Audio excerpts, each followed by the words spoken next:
welcome back to another episode of 501 Tacos. I'm your host, Taco Le Artiste, history's spiciest podcaster and the best voice in podcasting. Thank you very much. Here with my co-host, Red Butler, and I'm not giving him shit today for not being in the bathrobe because that hoodie is dope.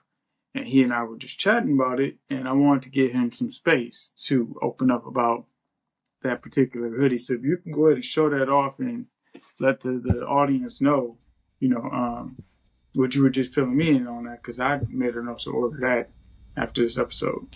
That's what's up, party people. This is my Afros and Audios hoodie. Afros and Audios is my my podcast and Black Creative Network.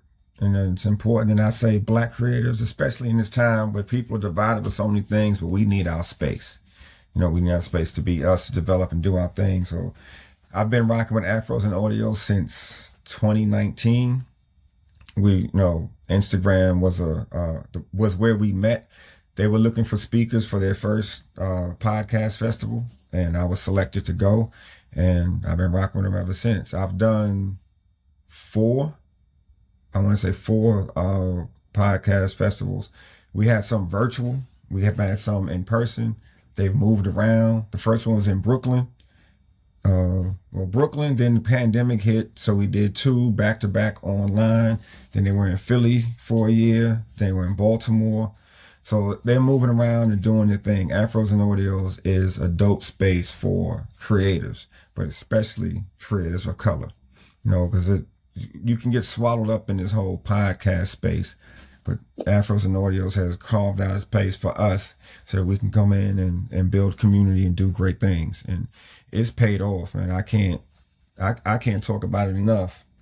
I'm moving my office around. So, I try to represent them as much as possible.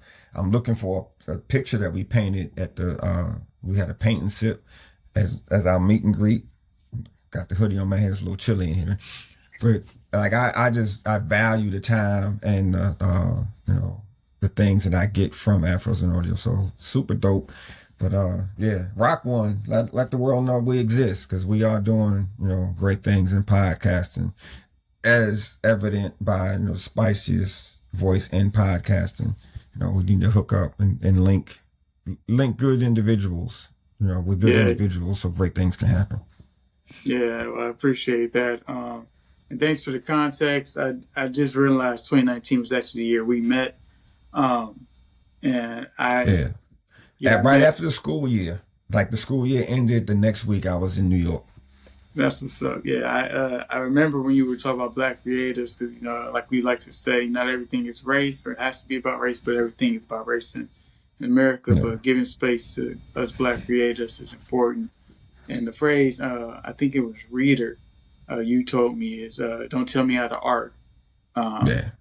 Yeah, so I love that one, because when I'm, whether I'm doing my thing, drawing, writing,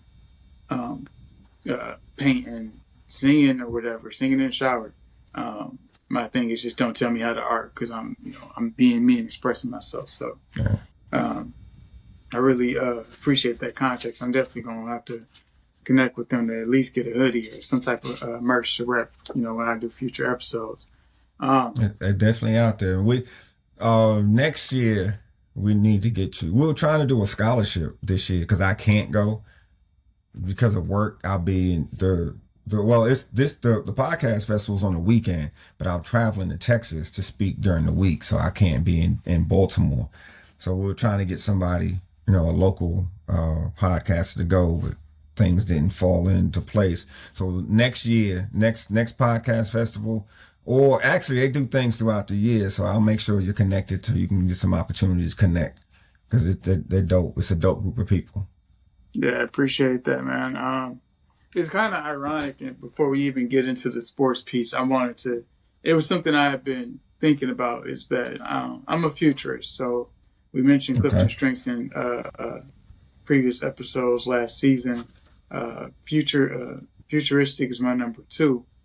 And, even thinking back to, I think it was 2013 or 2013, I'm pretty sure, 2013. I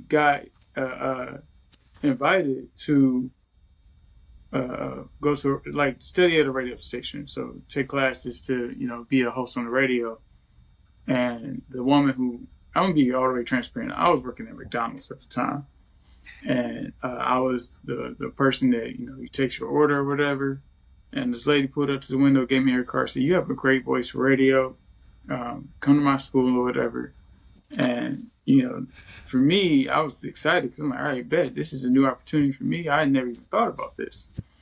And everybody around me at the time, the cast of people I had around me was like, "Oh, she's just trying to take your money. She's just looking to leech off you. You should stick with something that's guaranteed."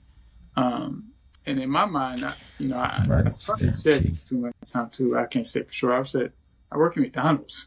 What money is she trying to take?" I'm minimum wage right now. So, for me, when I say the spiciest voice in podcasting, the best voice in podcasting, whatever, that's more of a allusion to that, and the fact that I have had people who compliment me for having a very smooth, mellow voice or whatever. But being a futurist, I saw podcasting as that next step when I was initially looking to enroll in that school. I was like, oh, I can be a podcaster. So I've been thinking about doing my podcast way before 2021, before it became oversaturated with other creatives and some hobbyists too. But that's just a little history lesson. I originally wanted to do this. I think that was end of 2013, so about around 2014. But it's funny that you say radios, because that's what I started podcasting because I wanted to be in the radio and I didn't know how to get on the radio. Yeah. And when the radio is just the voice and the opportunity to reach people. And then because I started podcasting, I got a chance to be on the radio. And then I learned the different ways. Like you're not going to be on the big, well, I can't say you're not going to be. I wasn't trying to get on the big stations. I just wanted to be on the radio. And I found a way to be on the radio. I was on radio for a hot second, but I found out about paid time. Like there are radio stations that you pay them and they'll let you go on the radio. Yep. So we had a little show and I say a little show, say never call your stuff little, but I had a little show for 8 weeks. It ended for creative differences, but those live shows are podcast episodes. And back in the day, I guess before podcasting became podcasting, was internet radio.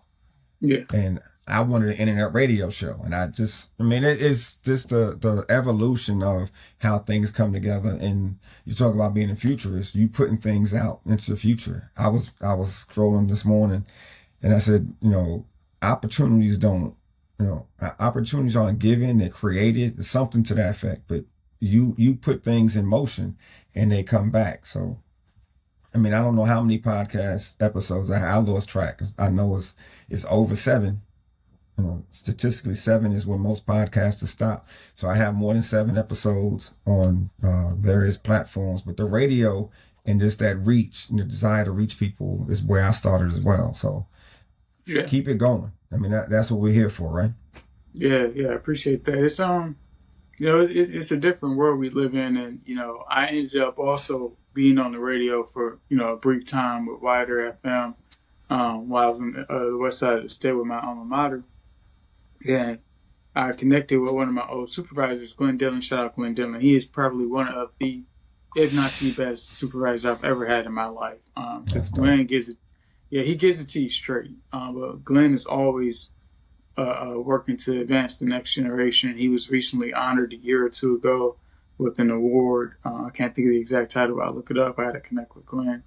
I'm actually going to connect with another mutual friend and my other co-host on the west side of the state in a few weeks. But we both worked under Glenn. So, Glenn is the type of person who told me, recording segments, do 10 minutes because the world's attention span is just so, and that was another thing that just helped me get content out. But usually once we're recording, we have such a good time just talking about the topics. Everybody gets passionate. Everybody is, we're in a flow. Sometimes I just don't want to cut us off at 10 so I can now do shorts or reels or whatever and just, do little snippets of the episode. So, it all, like you said, opportunities aren't given, they're created. A lot of times that woman, I can't even remember her name, unfortunately. That woman, put that idea in my head and it became 501 Tacos, originally Last Night's Pizza. So, life is just always giving us opportunities.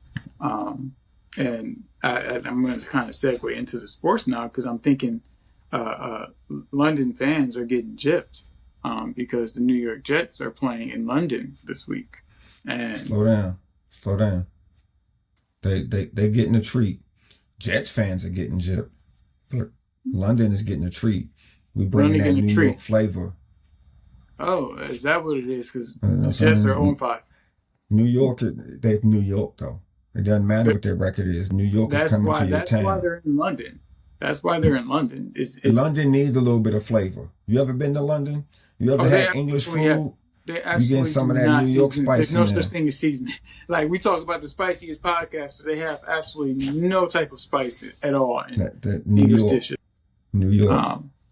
So hopefully, it's like any kind of salt, Lowry's, seasoning salt, garlic salt, any kind of salt. New York is the salt of the earth, dog. They put flavor in everywhere they go. MJF, man. Shout out MJF over at AEW.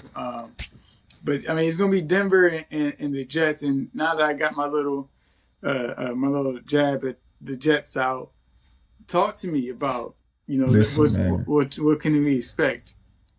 Denver just surprised the world. They shook up the world and hit Philly in the mouth. Yeah. So this would be a good week for New York to get it together. This really would, because I like Aaron Glenn. I'm an Aaron Glenn fan. I was an Aaron Glenn fan when he was playing. So I want to see him do well.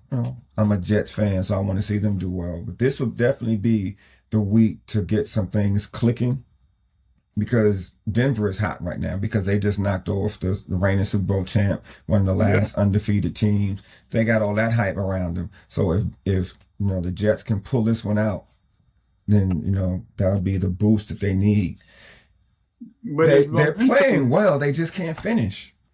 But there's momentum now on Denver's side going into this game. You're on a big stage in London. That's true. I'm not even gonna. I'm gonna be unbiased and unpartisan and nonpartisan in this. The Jets. I don't want them to go over.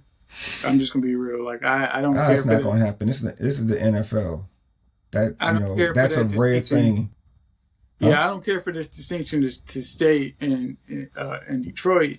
But at the same time, I want to see Aaron Glenn succeed because he's gotten this opportunity, and it's a bad knock for him to go over, in this season. So, the challenge with that is he took over a bad team, the New York team, and with the history that the Jets had as a franchise. The Jets can't finish, and it's not. This is not new. It's not this year because they were close. I read something about a blowout. They didn't get blown out by Dallas. They just played bad. They turned the ball over too much.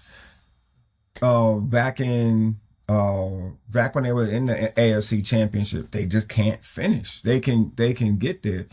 This year is a transition. It's hard to take over a team with no quarterback. You got an awesome receiver, but you don't have anybody getting the ball. I like watching Justin Fields play. I like him. I like the guy. I won't say the kid. He is a kid. So I like him. I like to see him move, but I just have to, that this would be the stage, to kind of get something started because of the momentum being in Denver. Denver got the momentum because they beat Philly. The Jets can get the momentum because they beat Denver. So that's a good point. It's I'm rooting for them. I want to see them do well, but this is the NFL, man. You're not going to go undefeated. We've only seen that once, and we've only seen Oprah once, right? Yeah, we've had a few one and quite a few times, but these are professionals playing professionals on a regular basis. So And you can't say they were out coached because there's a game plan in place. If you give the ball away, I mean, your defense can only do so much. If they're on the Yeah. field 90% of the time, they're tired. So Yeah. I mean, well, let's. I want to kind of transition off of that point because I actually watched another Lions game this past weekend, and I wanted to turn the game off because it wasn't competitive for the first 3 3/4 of the game. You know, Browning turned over that ball so many times, back-to-back plays. I mean, they started the second half with the ball, the Cleveland Browns, and literally gave it right back on the first play to the Lions. And the Lions' defense was just, eating them alive. So, they didn't, it was only down 11, I think it was 14-3 or something like that at the end of the, it might have been 21 or something. But, they finished the game, the Browns, with 14 points, I think, 17 points. So they scored another 2 touchdowns in the last quarter and a half. But I mean, you got to take care of the ball. Yeah, and that's the thing. Like, I remember to your point, I think it was the last episode, you mentioned there's no real great quarterbacks in the NFL anymore. And was it the Bengals or the Browns? I might be mixing my Ohio team. The Bengals. No, they just played the Bengals. It was at Cincinnati, so I was just watching. Yeah, because no Joe Burrow. No, there was no Joe Burrow. Yeah, so Bengals. So yeah, I when you say I'm thinking Ohio, so we all good. But they did the same thing to Cleveland. So one thing, the Lions are doing their thing. We got to see if they can finish. But the ball, you got to control the ball. Yeah. You got to control the ball. And right now, the Jets just aren't doing that. And the Cincinnati, but it goes back to quarterback play. They put so much on Joe Burrow. Now he's not there, so their offense is struggling. The Jets don't have anybody. Justin Fields is a great number 2. He's a great number 2. He had a great college career, but the league is, the quarterback position is struggling right now. Yeah. And the quarterback position is a prima donna position. It gets all the press because that's what Shedeur Sanders hasn't touched the field, and he's getting all the press. That was my next point, Shedeur. I haven't. But when he gets in, he's going to struggle too. Well, he's not getting reps. That's why he's going to struggle. Cleveland needs something. They're not winning, so they need to be in the news. So that's why they got rid of Joe Flacco. That was a dumb move because this quarterback war you're creating with these 2 young players is not going to help you. Yeah. I mean, it's the quarterback position across the league is struggling. I mean, we look at Matthew Stafford in LA. Yes, he got his Super Bowl. Cool. Kudos to that. He left Detroit to get it. He's getting old now. It's time for him, to take a back seat. Another back injury, and his 50s and 60s are going to be a hard fought day. Jared Goff is coming into his own, but they can't finish. They just can't get over the hump. It's right. They got to the NFC Championship. They were ahead going into the second half, and they lost it. Last year they lost in the first round. Well, they lost. They got the bye and lost to the Commanders. Yeah, and that's been my critique of Detroit teams historically. Is just closing. Like, don't run out of gas at the end of a. I shout out my little cousin Logan going to a soccer game this Saturday. But he said something to me a couple years ago where his team was up 2 touchdowns and they lost by 2 touchdowns in the last leg of the game. And he said the other team realized there was still 20 minutes to play. And he's like, he said his team got complacent. This was when he was 8. He just turned 11. He said, my team got complacent. The other team realized we still had 20 minutes to play. So they took their foot off the gas and the other team put their foot on their neck. So like that's historically been my critique.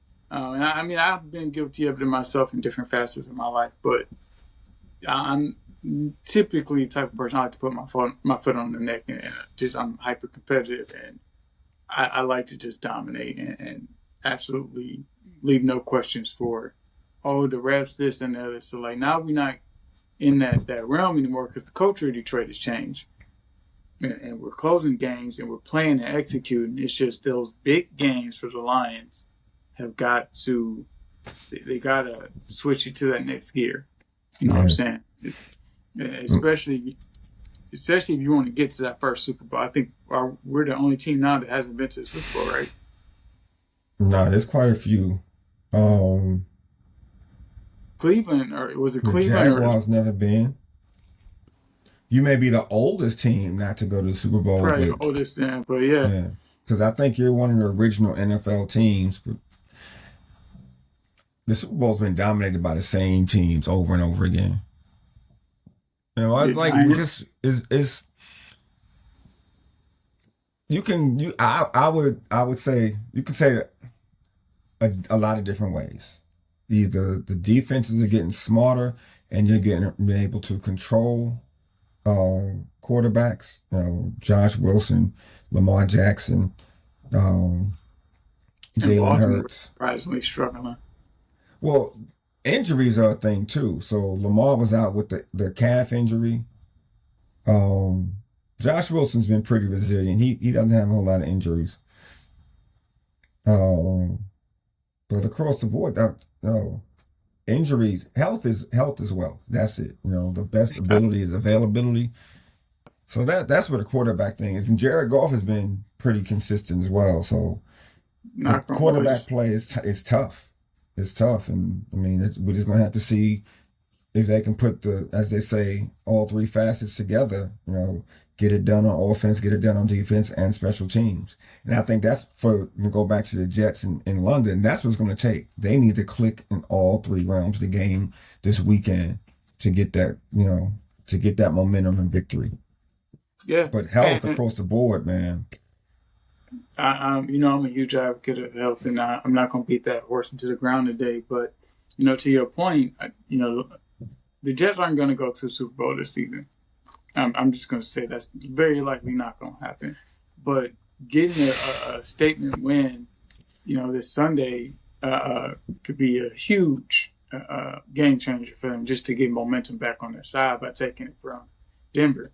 And I'm also going to come out and say that I spoke with Rob Parker before the season. I didn't even see the Lions going 4-1 at this point. So they also once again made me put my foot in my mouth. And while Rob is still, doing his Lions bashing, so to speak, or just being objective or whatever, he's not being a homer because I actually need to connect with my guy Travis about this statement he made on his own podcast about Montgomery and what's my guy being the best running back duo of all time. Gibbs, yeah, I knew it was Gibbs, yeah. Gibbs and Montgomery being the best running back duo of all time. I'm not ready to crown goats and kings of all time. Yeah. I mean, they play in the house that Barry built. See, everybody got, my guy Travis is saying that they got the numbers on their side. That's cool. I don't crown goats. Are we talking about a tandem? Tandem, yeah. Okay, that's an argument worth having. It's the argument holds weight by the numbers. I'm just a person. You got to get a ring, and at least if you ain't get a ring, you got to put in some more years because by that metric, if you go up just scoring the number of touchdowns in the same game, that's cool. It's only been done by Emmitt Smith and getting the other player's name again. Moose Johnson. Yeah. And then I know that he was his blocking fullback. I don't remember another running back that dominant. But Gibbs and Montgomery just beat their record last game. So now they had a record, they tied the record. So they did that in 3 seasons versus Emmitt and Johnson, Smith and Johnson doing it over 9. So I mean I can see why he's making the argument. I'm also just more of a matter of if you go strictly by the numbers. If a rookie running back duo does that next season or by their sophomore season, are you going to call them the best running back duo of all time? The challenge with that is that they're still going, and you comparing errors and time Context matters. and then everything is not ring dependent. Rings don't make, rings aren't the only factor. How many Hall of Famers are there that don't have rings? The Football Hall of Fame is so big. Now, Basketball Hall of Fame just comes in. Charles Barkley comes to mind. Charles Barkley and Patrick Ewing. Well, they don't have rings, but they're still dopest, the dopest player. Ewing's not the dopest big man, but Ewing was a dominant big man. He was a force in his day. Yeah, so to say that he was the best. But rings, I don't think rings are a thing, but I think you gotta let them finish their career before you start giving them their crown. And that was kind of more my caveat. We're not gonna use rings because I'm the type of person, I want the championship. I want the ring, I want the gold, I don't want the silver, I want the bronze, I want the gold. But at the end of the day, they only 3 or 4 years into their career, 3 years. Give them a little bit more time before you start crowning them. That's how we get a bunch of frauds in the leagues. Yeah. Because you're letting people, you're giving them crowns way too early.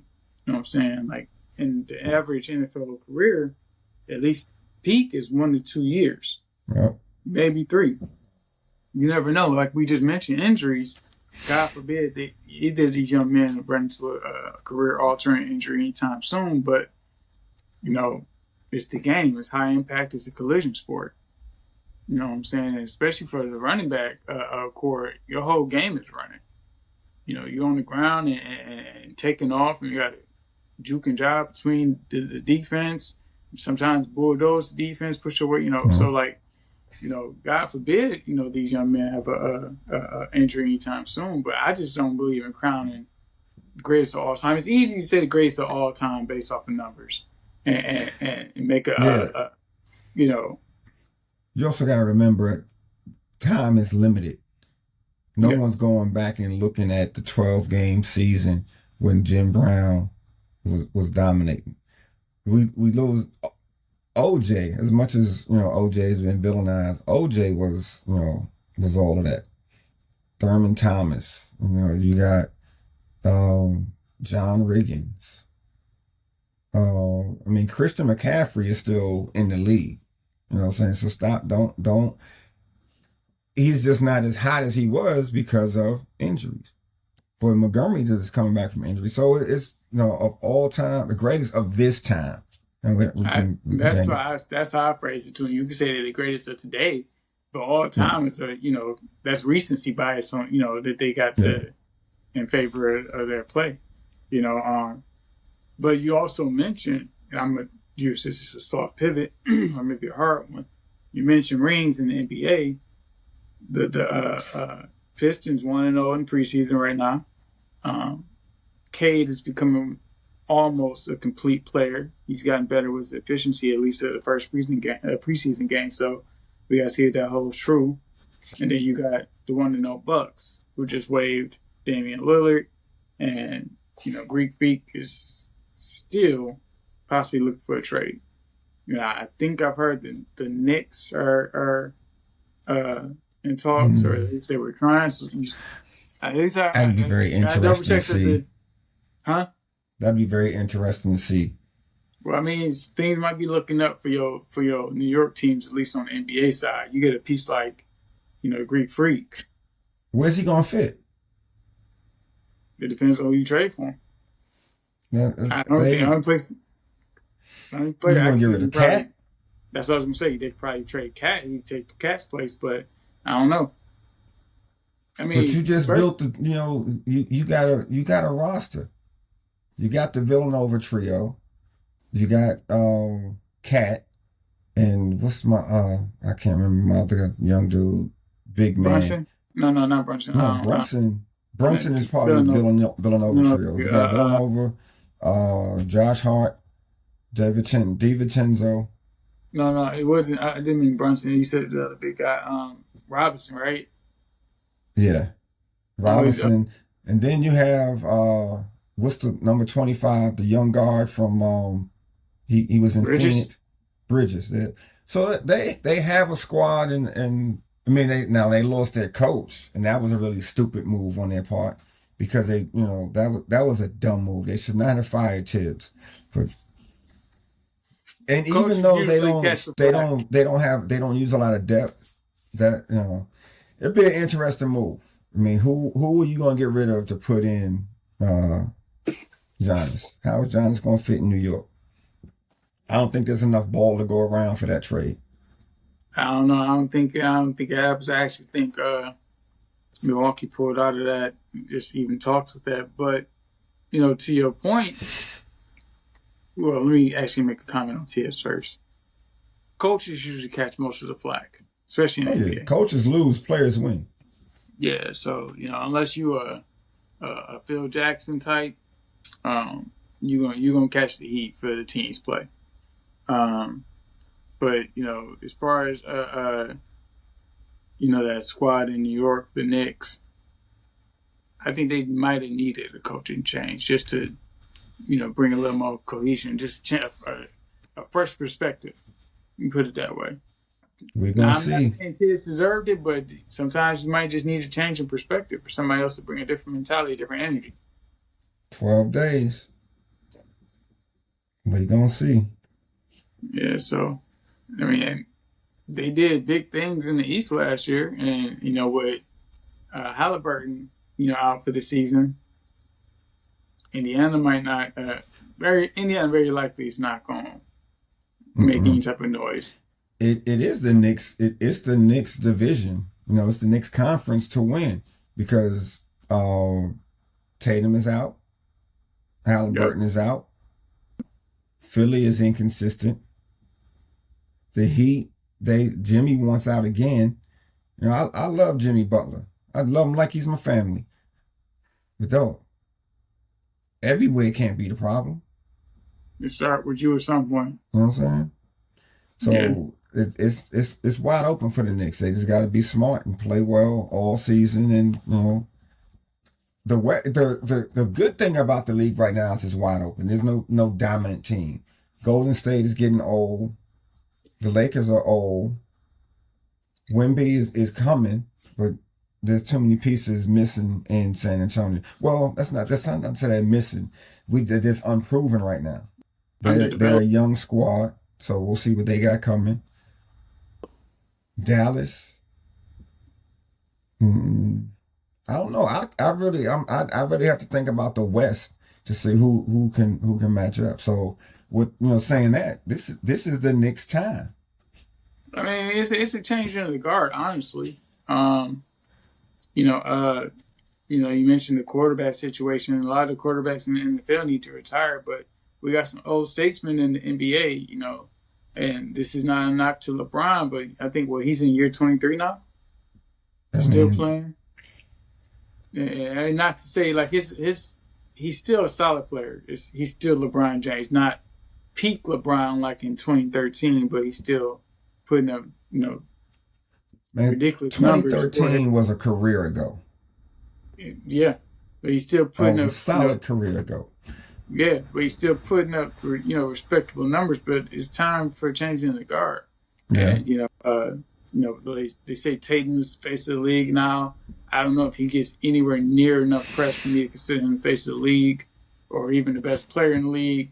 I still think Joker is the best player in the league by most metrics. It's just the eyeball test. And that's speaking about a big man that can play the point. A 7-footer that can play the point. I think this is the time for the NBA to shape a new identity. The Nuggets probably have the best chance to go back because they've kept their nucleus together for so long. Yeah, and then we gotta see what the Thunder do. Yeah, they're young. I mean, we aren't giving them the credit that they deserve for being reigning champs. So it's why. I mean, it's there. I mean, even as we're talking, just possibilities. Detroit has developed. Like we talked about during the playoffs, it was more pressure on the Knicks to win that series than it was, the Pistons. The fact that the Pistons forced to Game 7 was a good deal. That was a good thing for them. They did what they were supposed to do. So now this year they have to get to the next level. They got to get to the next round of the playoffs, and maybe they can get to the Eastern Conference Finals. I mean, the East is wide open. Yeah, so, I mean, with the injuries and the way they're coming up and developing, and Cade again, one of my favorite players, especially Detroit's #1 pick a few years ago when I actually started the podcast. Cade becoming a complete player. He played pretty much all 5 positions, but that's your floor general actually at the point. So, contrast him to Joker. This is a time when they got to just bring all the pieces together and strike, while the iron's hot, because you got a wide open league, or at least a wide open East. So yeah. I think the Pistons can make some noise. They actually won their first playoff game for the first time since 2007, I think. And they won 2 or 3 last season. So right now it's just a matter of, keep developing, keep building on it. So, I mean, I'm excited to watch the league this year. It's been a couple years since I paid, attention to the league up until, I'd say, April. I'm paying attention to playoffs for the last leg of the regular season. So I'm excited, at least, to see what's going to happen. But that brings me to the other Cunningham, Sophie, with the Indiana Fever and the WNBA exit Fever exit interview crashouts. I watched Sophie Cunningham's crash out a couple times, and she said, I just saw that she said she's not watching a lick of the NBA Finals, the WNBA Finals, and I said, neither am I. It actually might be my longest and most impressive streak, even more than my 1,382 consecutive days of meditation. So, Sophie, I'm right there with you. That's me being an asshole, making some jokes. That's a bad look. Yeah, for me or them. For them. It's like me getting on and bashing podcasting. Podcasting is stupid. People need to get it together. It's oversaturated. Why are you even making new podcast? I want you to listen to my podcast. I want you to get in here and engage with these creators that are sharing their art with you. Don't bash me because you're not, your podcast didn't get past 7 episodes. You know what I'm saying? That's a bad look. Yeah, well, for her phrasing, she used the word toxicity. She needed a break from the toxicity, and I'm just like, I've seen more. Like, somebody even pointed this out. I've never searched the WNBA on YouTube. I'm almost willing to eat ghosts to bet I've never searched the WNBA on YouTube. Shame on you. But hold on, wait. But that exit interview popped up on my feed, and I watched it, and I'm like, what is this? I've seen more highlights of the drama in the WNBA than actual play. And that's what sells, but still. But that's sad to me because, this woman saying she needs the break from the toxicity from her own league, and she's taking vacations, XYZ. I just saw another article about Kathy Eaglebird, being called to be fired. And let me make sure I get her name right. Nafisa Collier just recently criticized her. I believe Nafisa plays for the Lynx. If I'm wrong, correct me in the comments, people.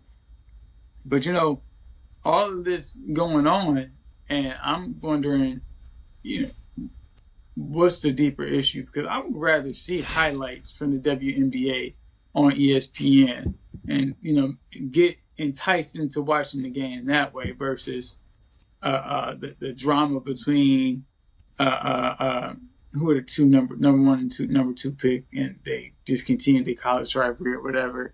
This and I'd rather see Reese and Angel Reese and Clark. Caitlin Clark. Was it Caitlin Clark? Yeah, but that's going to draw people in. That's what's going to sell. But there's certain things that certain conversations you can have behind closed doors, and to me, like when we first talked about it, you sound like a sore loser. Yeah. You lost. Yeah. Your team is toxic because you lost. No, your team needs to play better together. Y'all need to be, you got some injuries.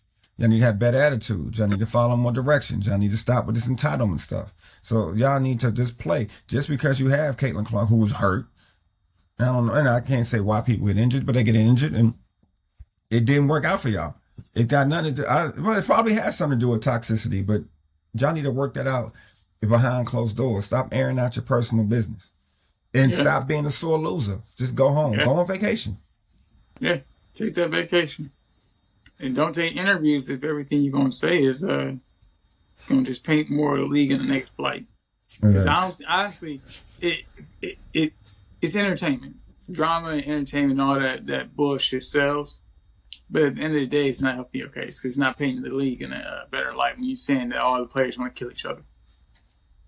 I don't know what that means, but I hear something like that and I'm just like, what the hell is going on? And that's that Chicken Little, the sky is falling. That's a political tactic. Create a problem so you can solve it. That. Have somebody else solve it for you. Well, no one's gonna solve it. If they won, I'm saying they creating a problem so somebody else will solve their problem for them. Then they follow up saying, "Oh, NBA players reached out from their side," and it's just like, I'm just trying to figure out why am I hearing this, and what's going on that's creating this problem. Because drama sells. But I mean, like to your point, and the tears of white women have power. Everything ain't about race, sir. We gonna make it about race, but the tears of white women have power. Oh, that's absolutely. I didn't hear that at first. So yeah, tears of white women have power. Yeah. Again, let's not even unpack that one. But that's why you see it. But at the same time, why are they not? Because now I'm hearing, reading articles and looking a bit more into it. Why aren't they actually having conversations with the commissioner behind the closed doors? They deny having, if it's that bad, a change does need to be had. And Engelbert sounds like, from what I'm reading in news outlets, her time has reached. Her time has come, and it's run its course. So, I'm fingers crossed, that things in the WNBA change for the better, because here's the thing that's going to change the WNBA. I'm sorry. Here's the thing that's going to change the WNBA. Sell more tickets. Yeah. Yeah, and they hoping that drama will. Sophie Cunningham, the biggest root is it. Shade, by the way, to Sophie Cunningham for calling her the other Cunningham. She's a stellar player in her own right. Just want to make sure I say that so nobody thinks I'm being sexist or. The challenge I'm all for women's sports. I love women's sports. I coach girls lacrosse. I want to see them play, but the WNBA is a business. If you're not making the money, you can't pay the salaries. If you can't make the money that the that NBA is making, you're not going to make those salaries. Sell more tickets. So what's going to change for them to sell the tickets? What do they need to change? The drama is getting their attention. So drama sells. So look, drama sells. And that's something that is what it is. We're not going to change that. But you got to sell more tickets. You got to sell more jerseys. You got to create more revenue so you have more money to pay. As an entrepreneur, small business owner, that's the key. Sell more to make more. Yeah. Well, obviously the drama is creating the interest, or drawing the interest or whatever, because otherwise we wouldn't be talking about it. True. But hopefully it helps them sell more so they can make more. Yeah. So what did they do play wise? Because I can't. I like the play. I can't. That's the thing. I can't say that the play isn't the reason I don't watch. I just have never really paid attention to it. It's just never been something that I've paid attention to. Shame on me.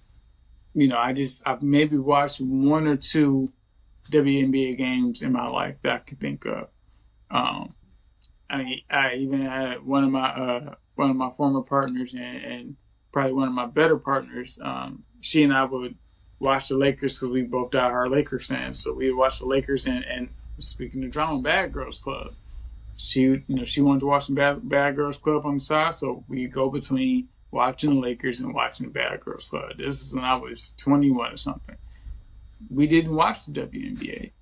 She's, she was a sports addict. She didn't watch the WNBA. So what do we need to do to draw consistent interest? You need to watch. You need to watch. It's on. Right. Turn it on. All right. So why do I need to watch? What do I need to watch for? Because it's going to grow awareness to some dope athletes. There are a lot of the women in the WNBA can beat the average man in basketball. Absolutely. You take number 12 on their roster, whatever. I don't know their full roster, but number 12 guy in the NBA is the best basketball player you've ever met in your life. Number 12 lady in the WNBA is better than 90% of the people playing basketball, male or female. So you gotta watch to see these dope athletes do their thing.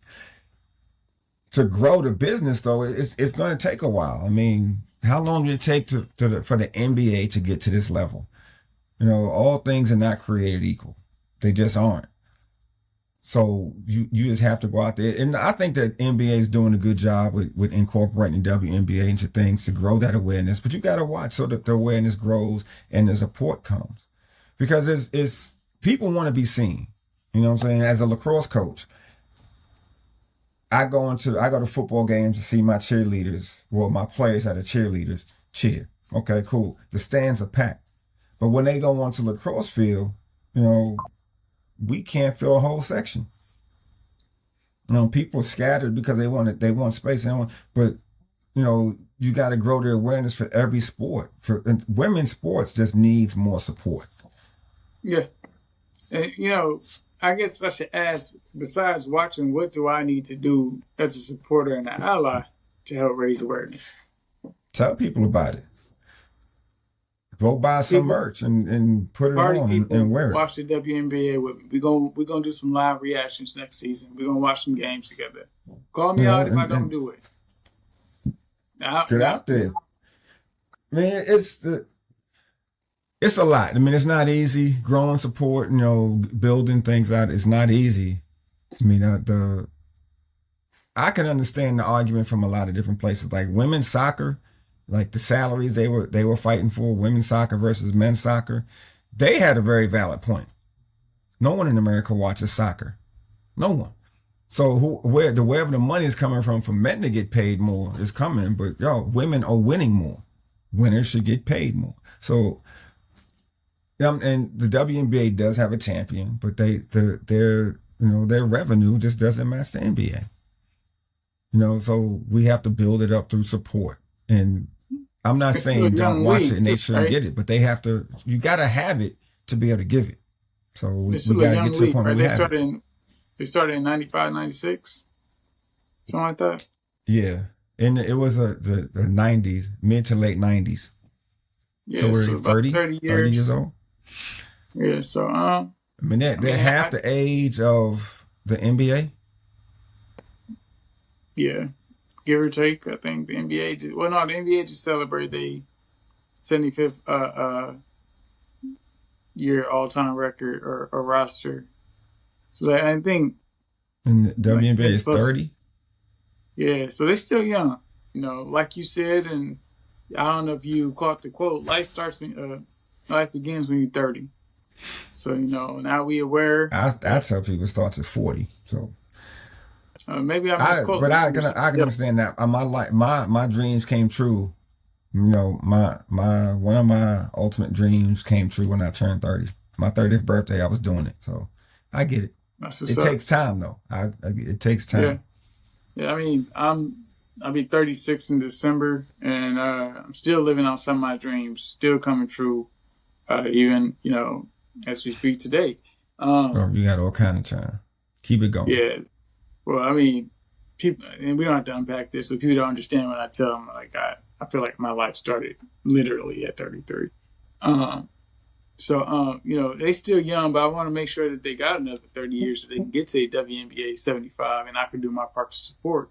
So I'm gonna make a point to watch more games and get other people involved, and we'll try to do some live reactions, on the podcast in the future, to get the audience involved too. And Go to a game. Yeah, I'm gonna go to a game too, or go to a game or two, but just do my part to support because I don't want to have to see players like Sophie Cunningham, Angel Reese, Caitlin Clark, constantly in interviews about negative, dramatic toxicity or whatever. I understand bullshit sells. We love watching bullshit in this country, but I would rather they get the props they deserve, and we celebrating them and their accomplishments rather than discussing them whining or complaining or being sore losers. You can't be a sore loser too though. So like at least that's not. I think that's the biggest thing for Sophie Cunningham right now. She's coming across as a sore loser. Yeah, I mean, I get it, to a degree, but still support your league. I mean, show some type of solidarity at least. If you want change, be the change. So keep the dirty laundry in the house. Definitely, yeah. So I mean, Major, that's all I had on the agenda today. You got any final thoughts you want to drop on the people? Well, I mean, we're talking about sports. It's that season. As a sports fan, this is my favorite time of the year. You have everything sports going and on. Spooky Baseball. Season. Say again? Sports and spooky season for me.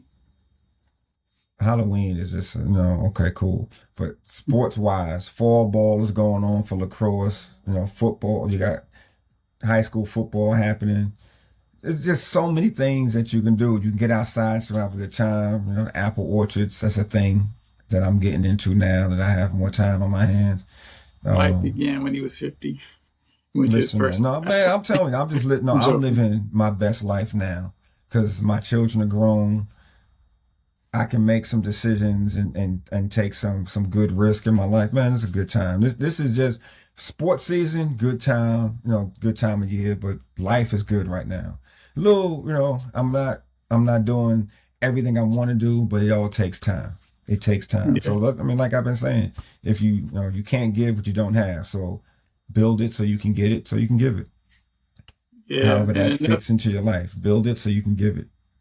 Yeah, and you mentioned a couple good quotes as usual. So opportunities aren't given; they're created. So if somebody throws you the oop, man, make sure you do something with it. And everything isn't created overnight. So whether it's the WNBA, the Pistons rebuild, the Jets avoiding the over season, whatever the case might be. Listen, man, if they pull it off on Sunday, it's gonna be dope. Boom. I mean, it just takes one win to get the momentum back on your side. That's it. You're going to eat some L's. So, just take everything and with the grace of God and keep your head high and, grace of God or whatever higher power that you worship. But,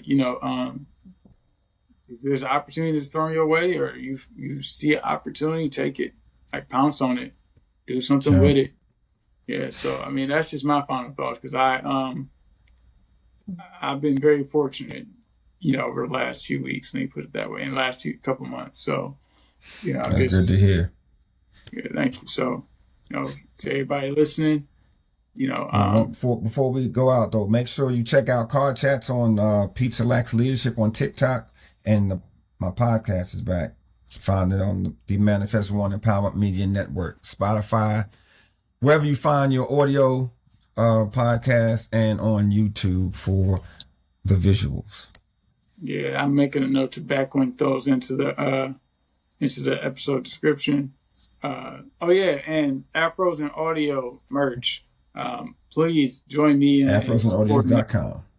Yeah, please make sure can you say it one more time without me talking? I'm just talking over each other, my bad.